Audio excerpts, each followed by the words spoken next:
Hello guys, आज चाहिँ म औषधि बनाउन गइरहेको छु। सुत्केरीको औषधि। अब के सामान ल्याएको छु म देखाउँछु है त हजुरहरूलाई।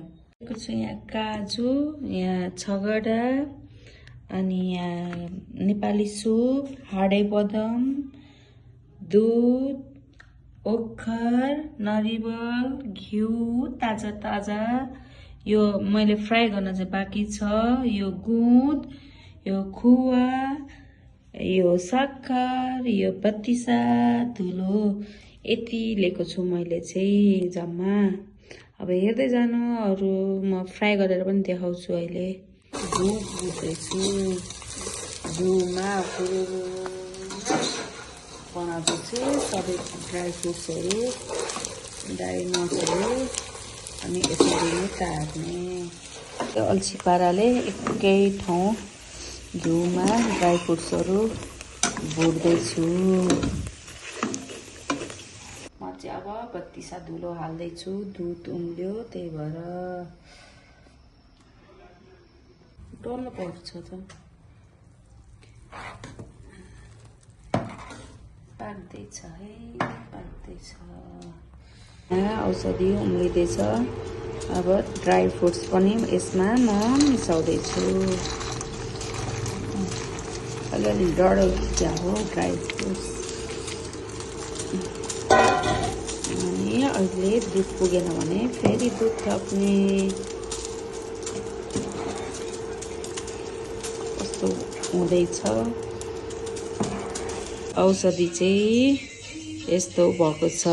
नट्सहरू हालिसकेपछि यसलाई चाहिँ अब एकछिन पकाउनु पर्छ है। बक बक बक बक उमालेर यो सबै दुधहरू सुकाउनु पर्छ है गाइस। कस्तो हुँदैछ मेरो पहिलो प्रयास, हेरिदिनु होला।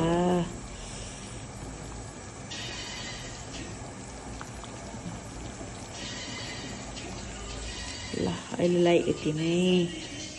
हेलो गाइस, हामी चाहिँ यहाँ बेलुकाको औषधि पकाउँदै खाना खाँदै थियौँ, तर एक्कासी माथिबाट यस्तो चिज आयो, मोमो, चटपटे। भोलिको लागि आजै कुसमै उसिनेर यो इस्कुसको जरा खै के हो यो सबै आयो। अनि म चाहिँ खाना टिफिनमा हालेर यो खाना तयारी भए। खिच्न चाहिँ गतिलो आउँदैन है, त्यही पनि हेर्न चाहिँ नछोड्नु होला। अब म यो खान्छु। अनि औषधि हाम्रो पाक्दैछ यहाँ। अनि लप्सीको अचार पनि बनेको छ, डब्बामा हाल्न बाँकी छ।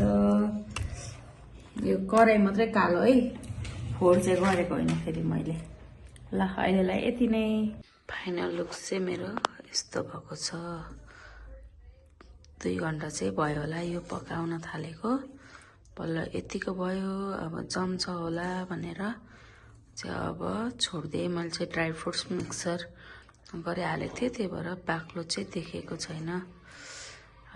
ल हस् त, बाई, हेरिदिनु होला।